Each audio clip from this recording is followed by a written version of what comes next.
Արդեն երկրորդ տարին է, ինչ Ստեփանակերտի քաղաքապետարանի մշակույթի, երիտասարդության հարցերի եւ զբոսաշրջության բաժինը մեծ շուկով անցկացնում է Սուրբ Սարգիս Զորավարի տոնը, որը նաեւ երիտասարդների օգնության օր է համարվում։ Տոնը սկսվել է երեկվանից, Սուրբ Սարգսի տոնին նախորդող գիշերը երիտասարդներին աղի բլիթ է բաժանվել, իսկ այսօր արդեն մայրաքաղաքի գլխավոր զբոսայգում տոնական տրամադրություն էր։ Սկզբում 200 փուչիկներ են բաժանվել ներկաներին։ Տոնական տրամադրություն ապահովում էր երգի բարի ասմունքի միջոցով։ Սուրբ Սարգիս Զորավարն ամենասիրված սրբերից է, իր որդու Մարտիրոսի եւ 14 քաջ մարտիկների հետ նահատակվել է հանուն քրիստոնեական հավատքի։ Տոնի խորհուրդը հենց կայանում է սիրո մեջ։ Սուրբ Սարգիս Զորավարը համարվում է սիրո բարեխոս։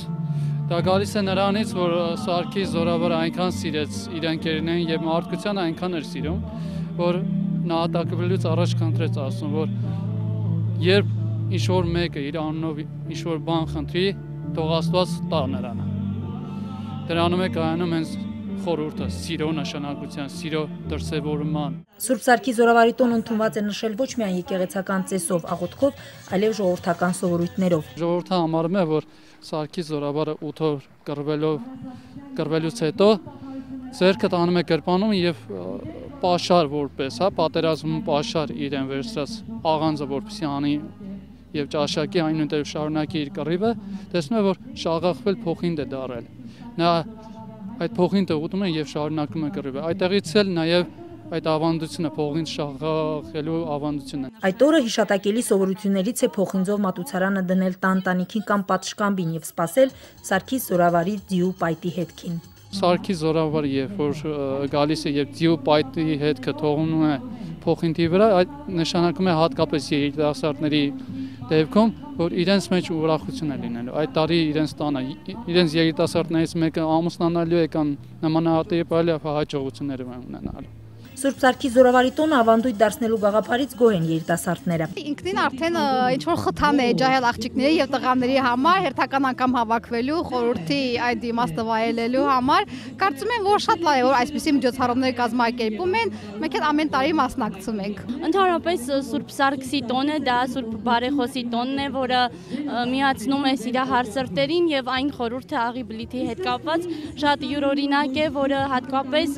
մեծ խորհրդավորությամբ են ընդունում երիտասարդները։ Կարելի ասել, որ տոնը երբեմն շփոթում են Սուրբ Վալենտինի տոնի հետ, խորհուրդը նույնն է, բայց դա հիմնականում հայ եկեղեցու ծիսակատարությամբ ընդունված է հենց Բարեխոսին, Սուրբ Սարգսին են ընդունում։ Եվ հուսով եմ, որ 2015 թվականի Սուրբ Բարեխոսը եւս սիրահար սրտերին կբերի միասնություն, միություն եւ անապական անմար սեր։ Տոնի ամենատարածված սովորությունը աղի բլիթն էր, այն պատրաստում էին տոնի նախօրեին, մինչև ծոմը լուծելը։ Երիտասարդներն ուտում էին աղի բլիթի կեսը, իսկ մյուս կեսը պահում բարձի տակ։ Այն անձը, որ երազում ջուր կտար աղի բլիթ ուտողին, նրա երկրորդ կեսը կլիներ։ Ամեն տարի ուտում եմ աղաբլիթ, դա ինձ համար մի հետաքրքիր այսպես խորհուրդ ունի։